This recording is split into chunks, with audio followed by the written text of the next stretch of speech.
Tu relación contigo mismo cambia para siempre en el instante exacto en que descubres que no estás obligado a obedecer todo lo que ocurre dentro de ti. Ese es el punto donde casi todo sufrimiento empieza a resquebrajarse, porque el problema no es solo el dolor, el problema es cuánto te arrodillas ante él. El problema no es solo la rabia, el problema es cuánto llamas sinceridad a lo que ya es un impulso sin freno. El problema no es solo el miedo, el problema es cuánto decide tu día, tu forma de hablar, tu postura, tu paz, tu valor. Y Rumi entra exactamente ahí, no para acariciar tu dolor con palabras bonitas, sino para herir la mentira que te mantiene preso, la mentira de que ser tú mismo es reaccionar a todo, la mentira de que seguir cada emoción es libertad, la mentira de que sentir mucho es vivir profundamente. No, hay gente que siente mucho y vive en la superficie, porque todo dentro de ella manda y ella solo obedece. Cuando eso ocurre, la relación contigo mismo se enferma, no habitas en ti, eres arrastrado por ti, no te conoces, solo te padeces, no te conduces, te soportas, y mientras eso no se vea, toda la vida se vuelve rehén del humor, del deseo, del resentimiento, de la comparación, de la necesidad de ser validado, del hambre de tener razón, de la prisa por llenar el vacío. En el eje original del sufismo, Rumi no se hizo famoso por enseñar autoayuda superficial, sino por hablar de transformación interior con una seriedad espiritual radical. Sus obras centrales, como el Masnavi Mahanavi, el Divan-e-Shams y el Fiji-Mafiji, giran en torno a ese cambio del centro de la persona. En estudios de referencia, el Masnavi aparece como su gran obra didáctica y mística, el Divan-e-Shams como el gran derramamiento lírico de la experiencia interior y el Fiji-Mafiji como el lugar donde Rumi insiste en que el estado interno vale más que la mera forma externa.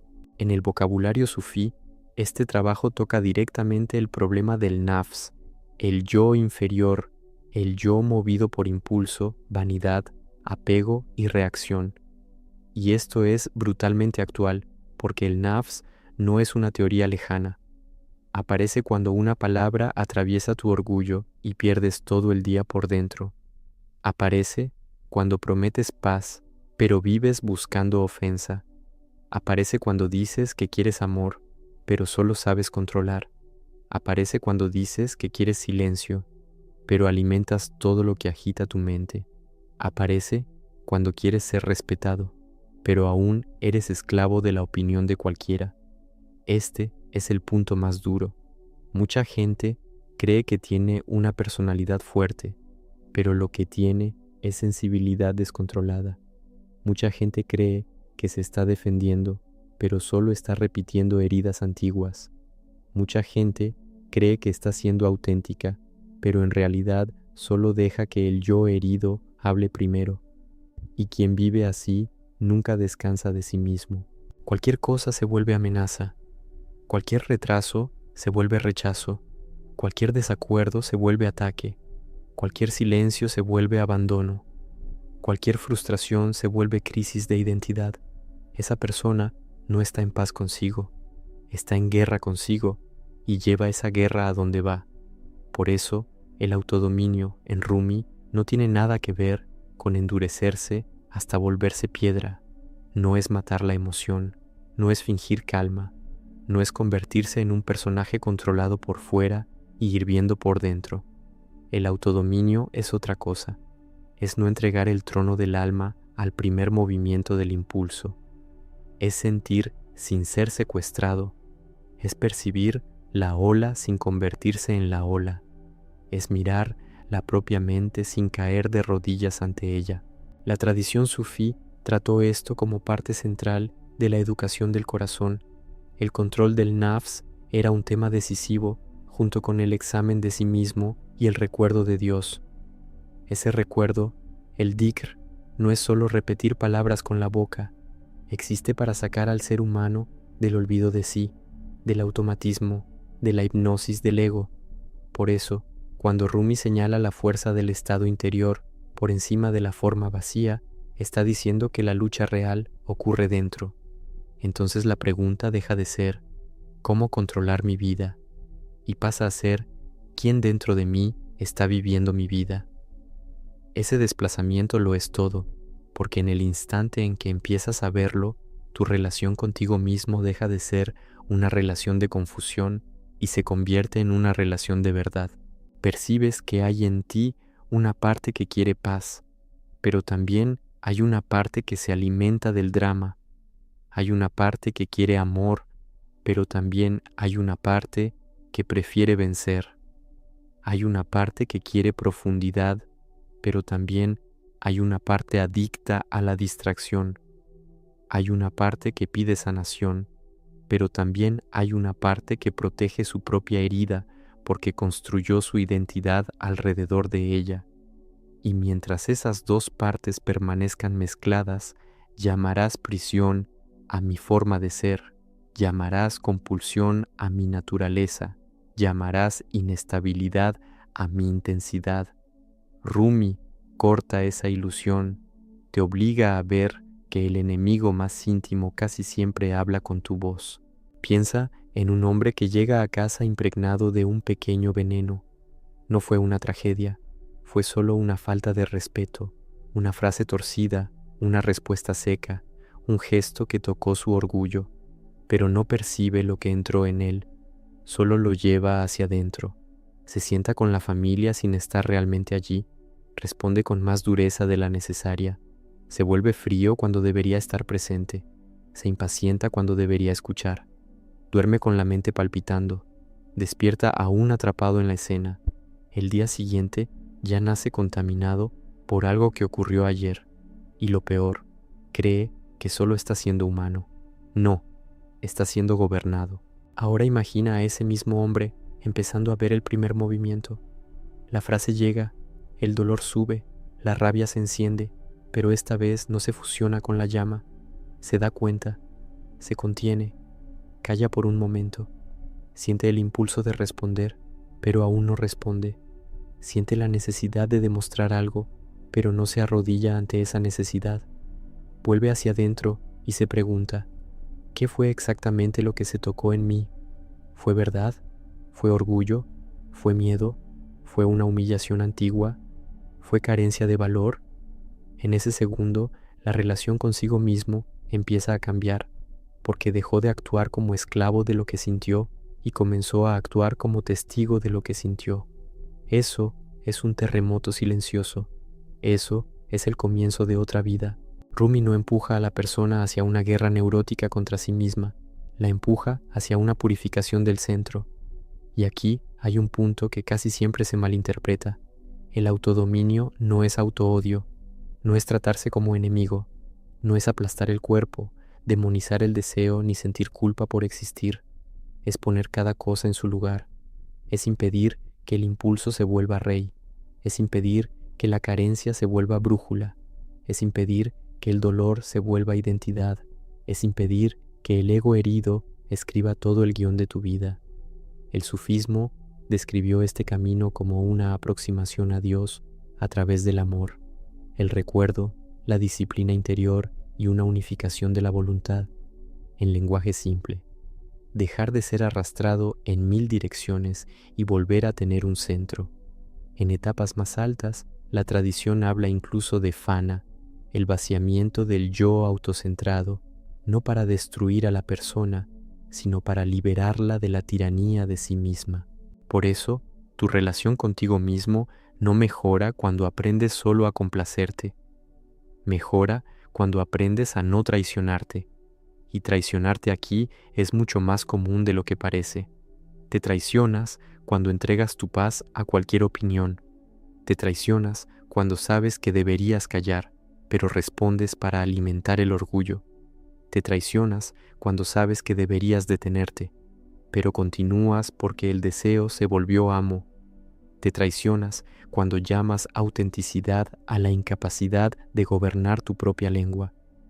Te traicionas cuando usas tu dolor como excusa para herir. Te traicionas cuando vives en función de la mirada de los demás y luego dices que ya no sabes quién eres. Este tipo de traición va destruyendo la relación contigo mismo desde dentro hacia afuera, y luego la persona busca silencio, propósito, amor, claridad, pero busca todo eso aún arrodillada ante su propio caos. No lo encuentra, no porque la verdad esté lejos, sino porque el ruido interno sigue mandando en todo. Aquí es donde la enseñanza de Rumi toca de verdad. La liberación comienza cuando dejas de obedecer ciegamente lo que sientes y empiezas a escuchar lo que en ti es más profundo que la emoción del momento.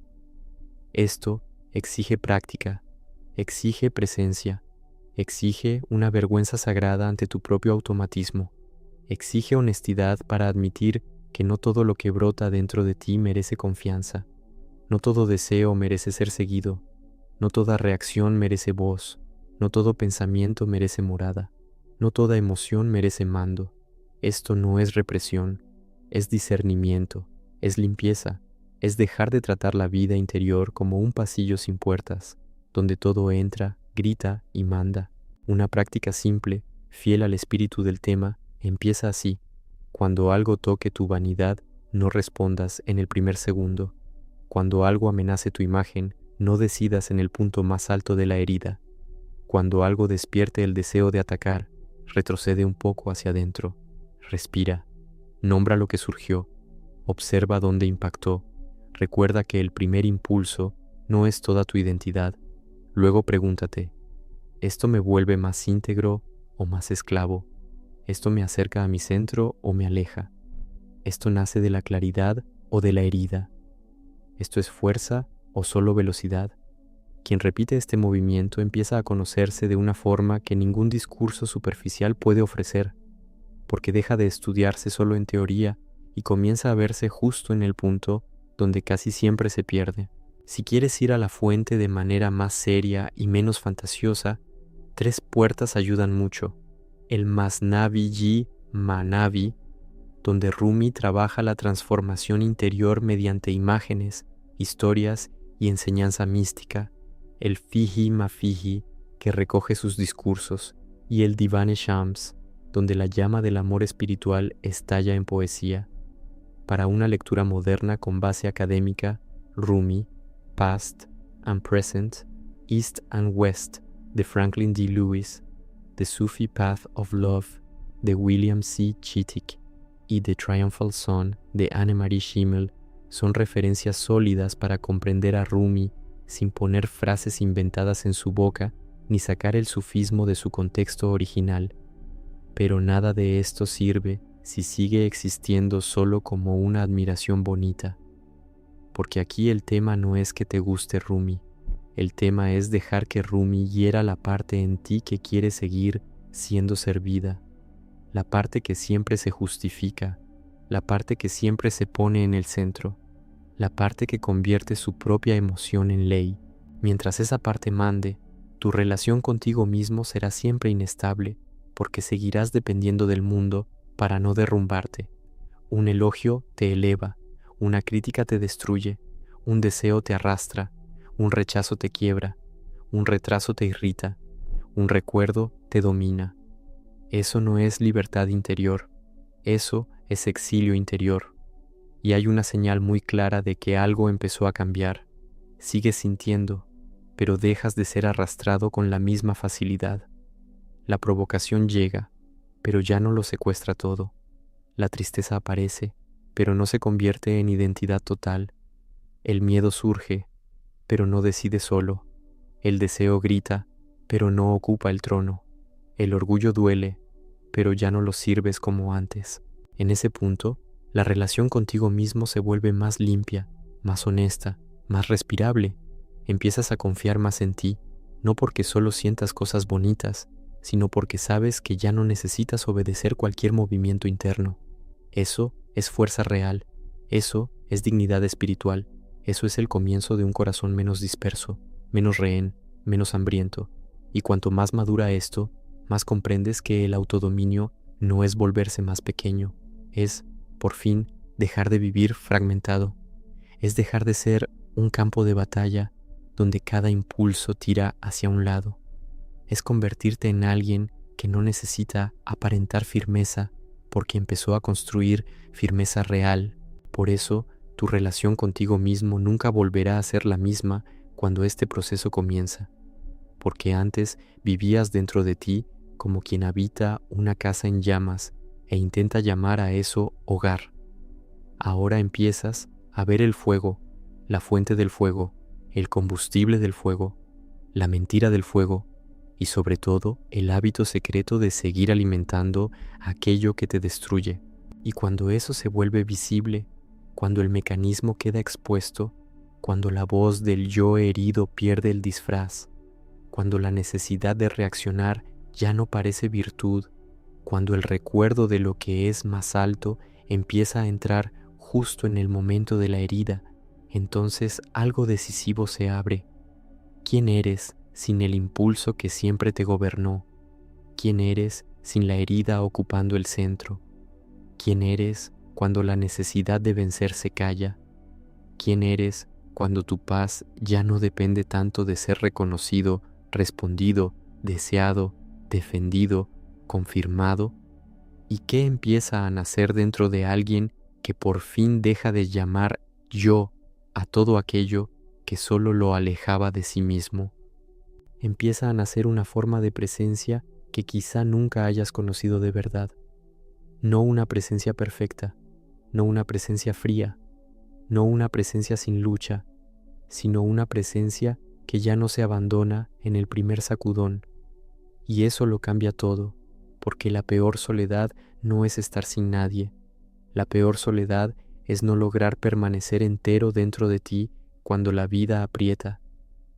Hay gente que pasa años rodeada de personas y aún así vive desamparada por dentro, porque no sabe sostener su propia alma cuando el dolor sube, cuando la culpa muerde, cuando la vergüenza quema, cuando la comparación humilla, cuando el recuerdo de quien hirió aún late como si fuera hoy.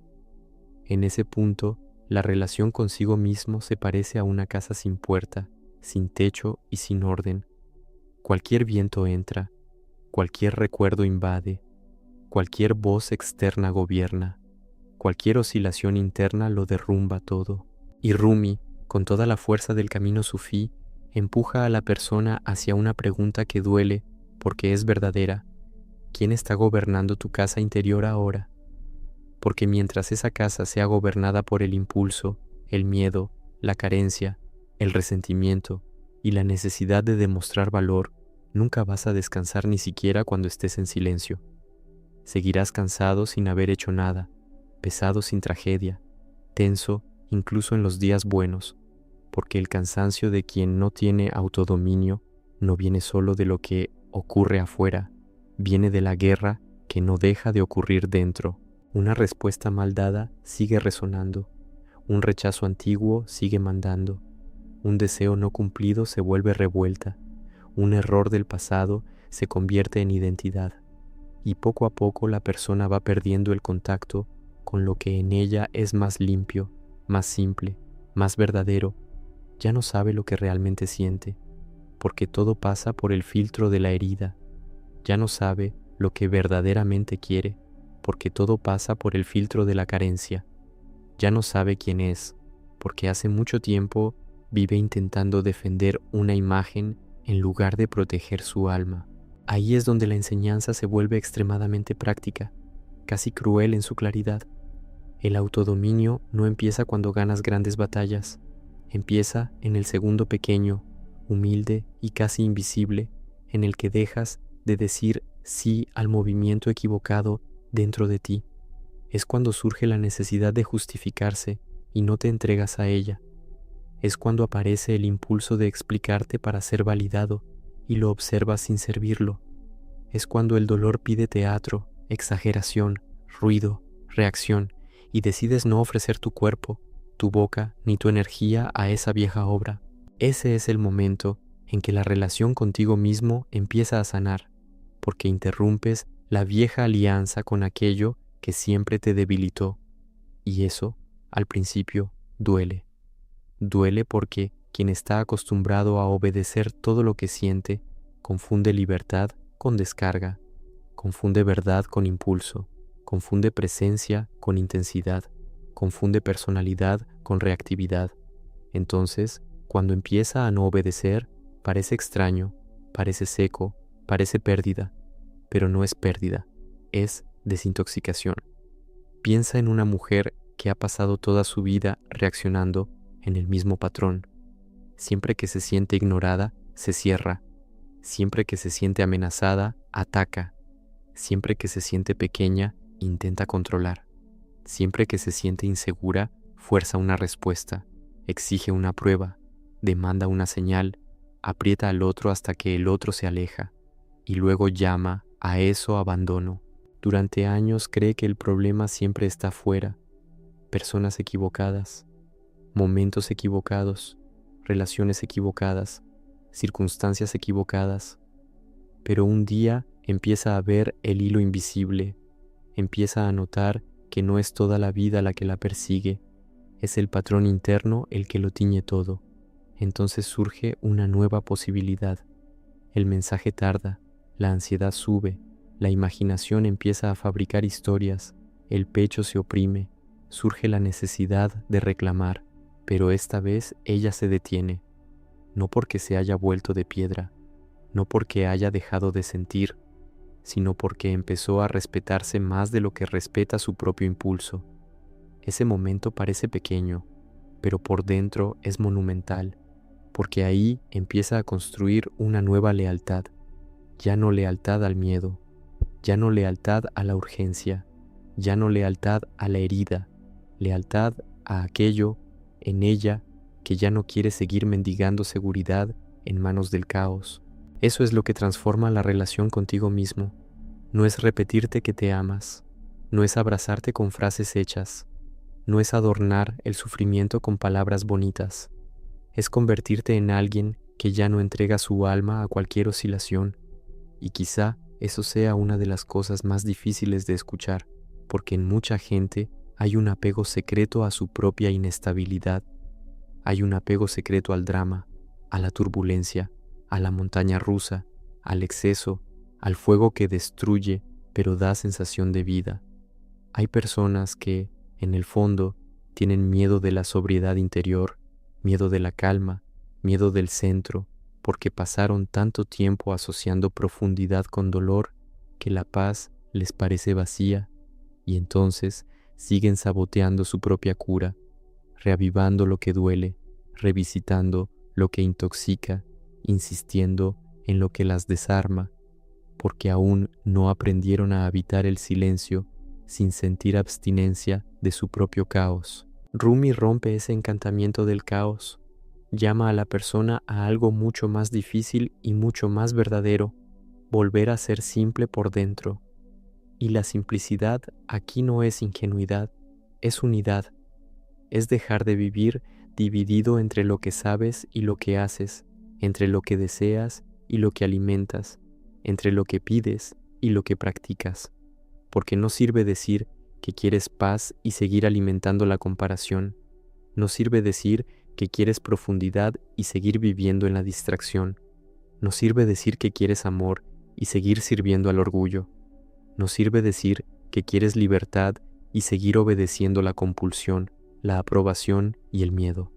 El corazón se cansa de tanta contradicción, y cuando se cansa de verdad, empieza a pedir una vida más limpia, menos duplicada, menos mentirosa.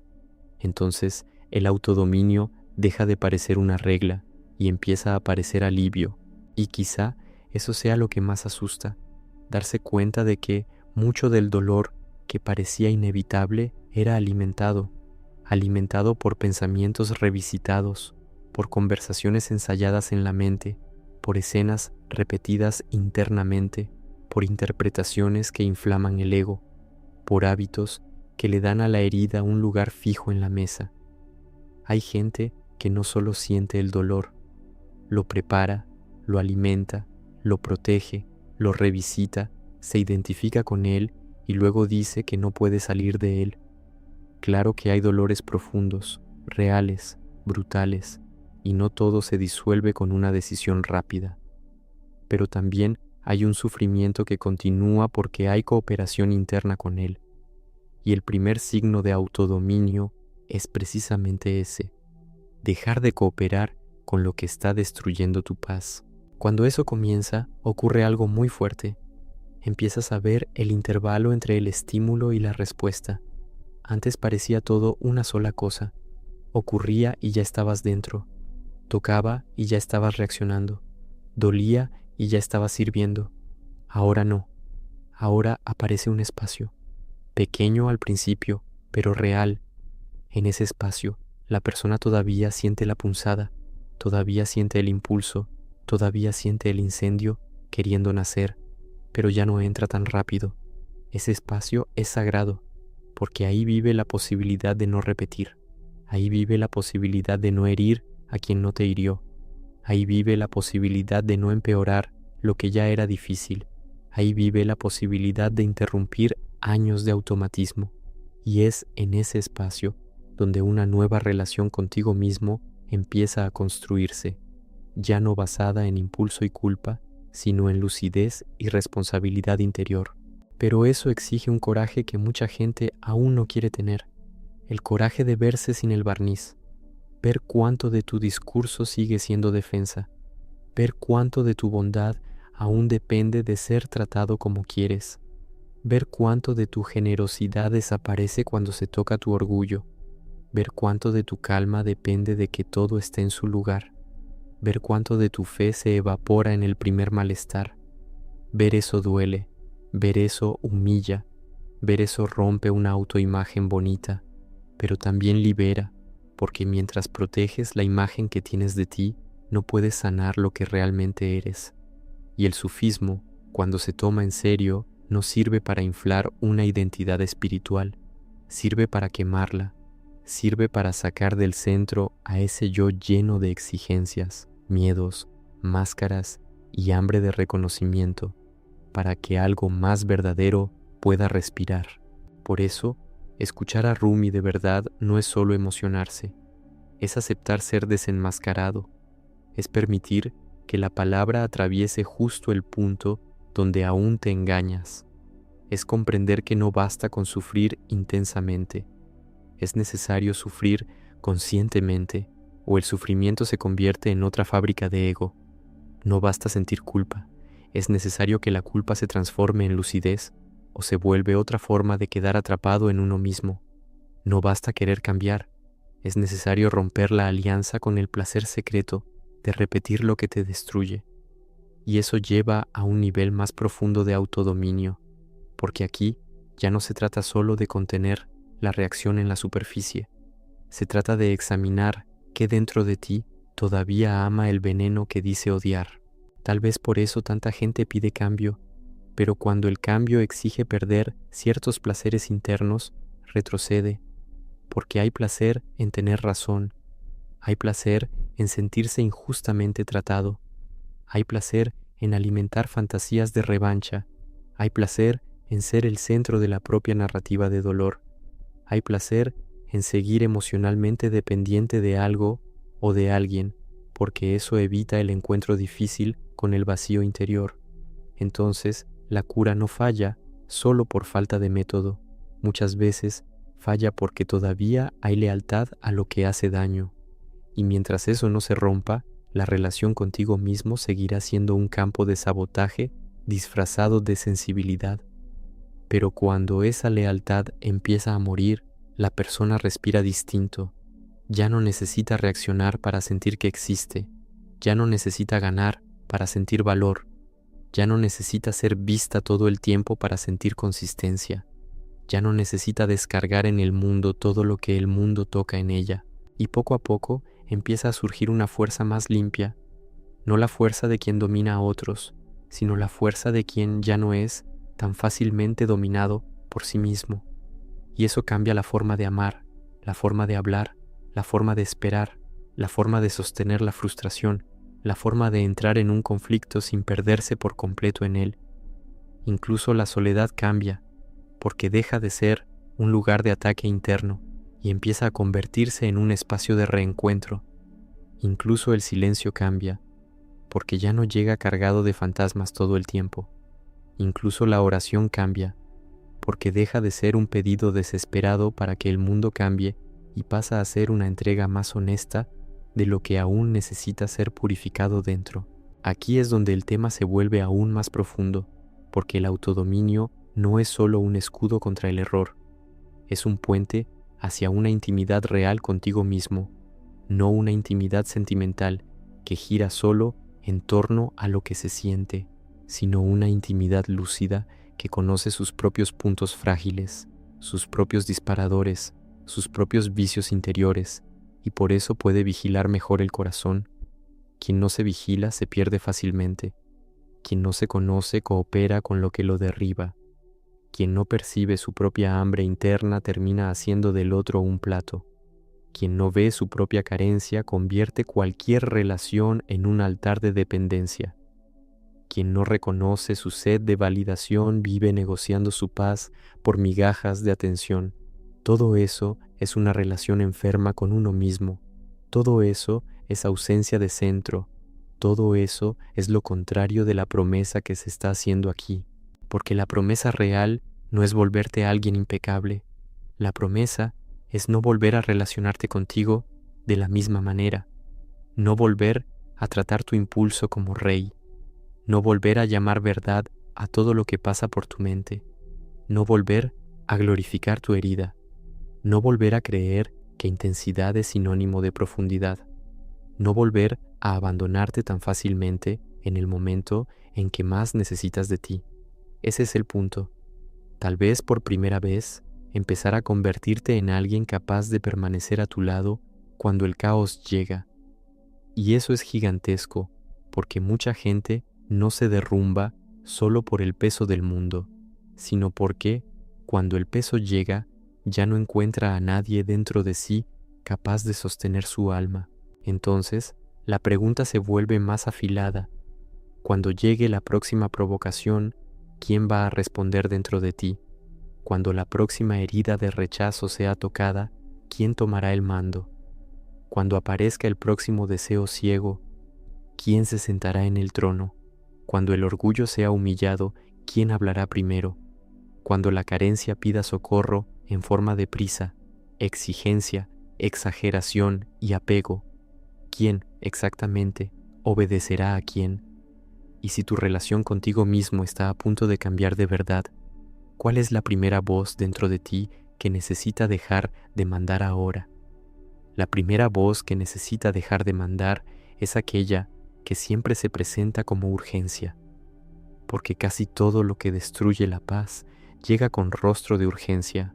Responde ahora, exige ahora, decide ahora, vete ahora, demuestra ahora, explícate ahora, defiéndete ahora, imponte ahora. Y quien vive bajo esa tiranía interna termina confundiendo velocidad con verdad. Pero lo más verdadero en ti casi nunca grita. Lo más verdadero en ti no corre de ese modo. Lo más verdadero en ti no suplica actuar antes de ver.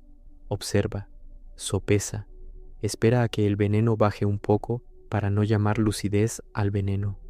Este es un punto muy duro, porque la mayoría de las caídas interiores no ocurre cuando la persona quiere hacer el mal. Ocurre cuando no soporta esperar 2 minutos antes de obedecer lo que surgió dentro de ella. Por eso la relación contigo mismo solo cambia de verdad cuando aprendes a sostener la tensión de no reaccionar, porque reaccionar da alivio rápido, reaccionar descarga, reaccionar parece devolver poder, reaccionar parece proteger, pero después de la descarga viene el sabor amargo, después de la respuesta viene el vacío, después del exceso viene la culpa, después del impulso viene el cansancio. Y entonces la persona percibe que, una vez más, fue arrastrada por algo que prometía fuerza, pero entregó debilidad. Ese ciclo va enfermando el alma, te va dejando sin confianza en ti mismo, porque ¿cómo confiar en ti si a cada momento te abandonas? ¿Cómo descansar en ti si a cada momento te traicionas? ¿Cómo sentir firmeza por dentro si cualquier viento interno toma el volante? Entonces el autodominio empieza a tomar una forma más concreta.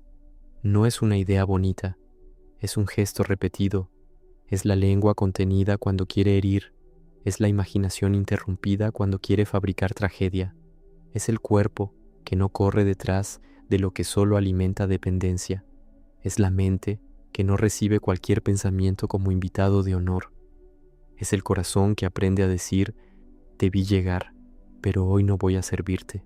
Ese momento es silencioso, pero cambia toda la estructura de la vida interior, porque el gran problema de mucha gente no es sentir demasiado, es servir demasiado a lo que siente, y servir demasiado a lo que siente convierte a la persona en sierva del clima interior.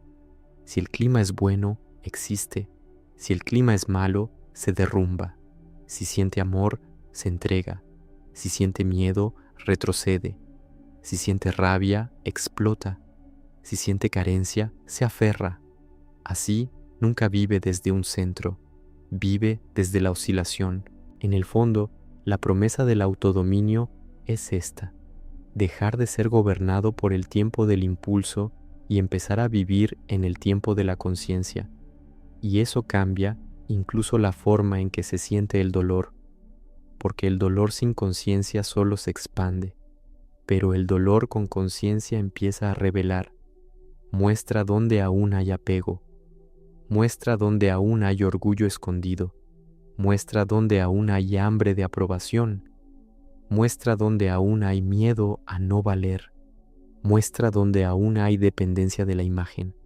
Y si la persona tiene el coraje de no huir de esa revelación, el dolor deja de ser solo un incendio y empieza a convertirse en una puerta. No porque sufrir sea bonito, no porque la herida deba romantizarse, sino porque, finalmente, aquello que antes te gobernaba empieza a ser visto con claridad. Y casi siempre lo que se ve duele más que lo que solo se sentía. Duele percibir cuánto de la propia bondad dependía del confort. Duele percibir cuánto de la propia calma dependía del control. Duele percibir cuánto del propio amor aún venía mezclado con posesión, miedo y exigencia. Duele percibir cuánto de la propia tristeza tenía una capa de orgullo herido por debajo. Duele percibir cuánto de la propia rabia era un intento desesperado de no parecer débil. Pero ese dolor es limpio. No es el dolor de la repetición ciega. Es el dolor de quien está saliendo de la mentira. Y salir de la mentira sobre uno mismo es una de las cosas más liberadoras y más humillantes que existen. Por eso mucha gente prefiere seguir en el viejo patrón, porque, por peor que sea, es conocido. La reacción es conocida. El drama es conocido. La culpa es conocida. La disculpa es conocida. El vacío después del impulso es conocido. Lo que asusta es lo nuevo. Lo nuevo exige quedarse frente al fuego sin echar más leña. Lo nuevo exige sentir la ausencia de la vieja descarga. Lo nuevo exige no llamar muerte a lo que es solo abstinencia del ego, porque cuando dejas de alimentar ciertos hábitos internos, parece que algo dentro de ti está muriendo, y lo está. Está muriendo la vieja forma de afirmarte, está muriendo la vieja forma de buscar valor, está muriendo la vieja forma de defenderte, está muriendo la vieja forma de sentir que existes a través del exceso. Pero lo que muere ahí no es tu verdad, es tu cautiverio, y quizá lo que más transforma la relación contigo mismo es esto: percibir que no eres solo aquello que reacciona. Hay algo en ti que ve la reacción. Hay algo en ti que percibe la mentira antes de que salga de tu boca.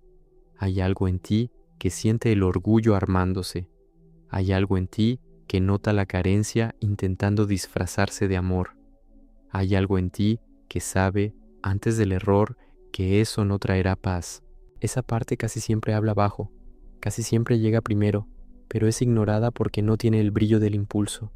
No promete venganza, no promete descarga, no promete euforia, no promete victoria rápida, pero trae algo que el impulso nunca logra dar.